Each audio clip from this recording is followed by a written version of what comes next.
Alrighty, let's get into the Juniper-led Sea Arch Coastal. It is a beautiful blend of flavors that come from a traditional gin profile of juniper and then lead into this coriander note and a beautiful marine freshness too. I am decked out in my finest marine gear. Let's get going. Okay, so let's cover off the Sea Arch Coastal Juniper. Check it out. It is a beautiful looking bottle and has an array of flavors in it. So we're gonna cover off what the flavor profile is like, if you're gonna enjoy it, where you can find it if you do enjoy it, what to drink it with, and all of the other things you need to know before picking up a bottle of this. Okay, so let's kick off with taste. Now, I find the taste profile of this one is a beautiful range of push and pull. Now, you are going to find a normal, traditional profile that comes from juniper right at the start.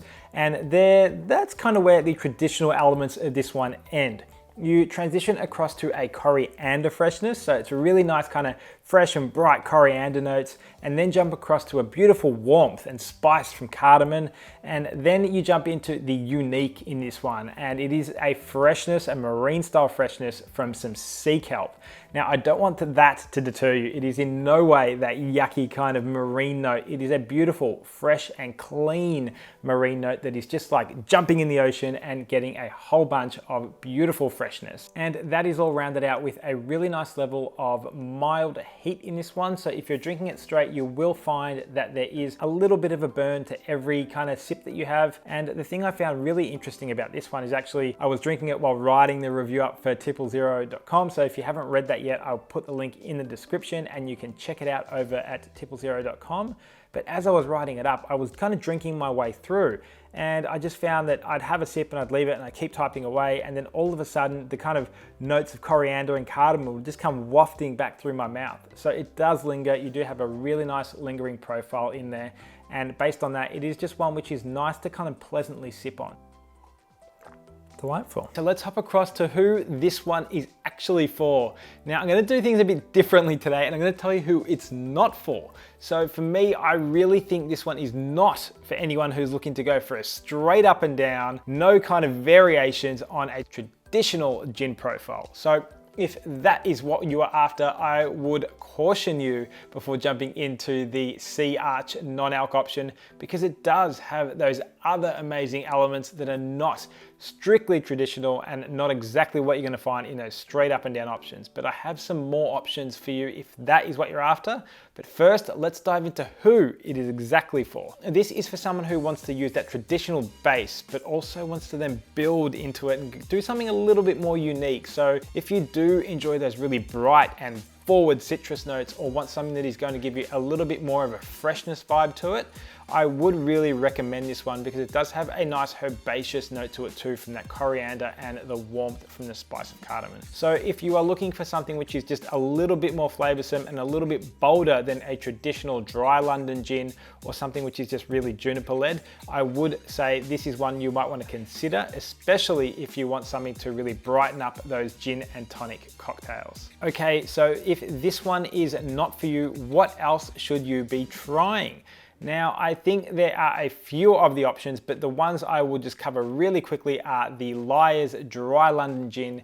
You can also try the Brunswick Aces Spade Sapir, as well as the Banks and Burbage, which is another soft yet traditional profile as well. Okay, so now you know who it's for and what it's all about. Where can you buy this one? And I have some really amazing news if you are international, because given this one's coming straight out of the UK, it has some beautiful distribution in the UK as well. So you can find this one online through Amazon in the UK. They will deliver directly to you. Whereas if you're in Australia, you will find it at Craft Zero, Sands Drinks, Brunswick Aces, Dan Murphy's. It is everywhere you're looking, and I'll have all of the links, whether you're in the UK, the US, or down here in Australia, in the description, and you can click through and pick them up if you are looking for a bottle. So great news on distribution. You can find it nearly everywhere. Let's jump across to the nutritional and ingredient profile of the Sea Arch. So I found that this one has some blood orange, the sea kelp on it, the coriander and cardamom in there too, And from a calories perspective, well, I've left that one till second in this instance because it is just a whole array of zeros. So you're gonna have 0 calories, 0 grams of sugar, 0 grams of fat, and no carbohydrates. If you're looking for a no calorie and no alcohol option, this is a great option for you. And I mean, if who doesn't like the sound of no calories? So if you love the sound of no calories, hit that like button and let me know, and I will keep tracking down these awesome non-alc options that are very low in calories, and I can share them with you each and every time I find them. Okay, so let's talk about when to drink it. Now, I think this one is best enjoyed of the evening. So it's a really nice wind down, chill out, take it easy drink. Now, whether that is drinking it while reading a book on the couch or being glued to your screen with another Netflix thriller, it will do really well just when you are looking to kind of grab something and unwind with a nice adult tasting drink. For me, I do prefer it when I'm mixing it with a nice tonic, just given it does have a little bit of a lighter body. So mixing it with that tonic and a sprig of lemon is a really nice option for me, and it will also do well with other citruses as well. Delightful. Another option that you might want to pursue is actually a lemon martini. So drop 50 ml of the sea arch into a martini glass, some vermouth, whether that's alcoholic or non-alcoholic, some lemon juice, a sprig of lemon, and you are away with an amazing martini.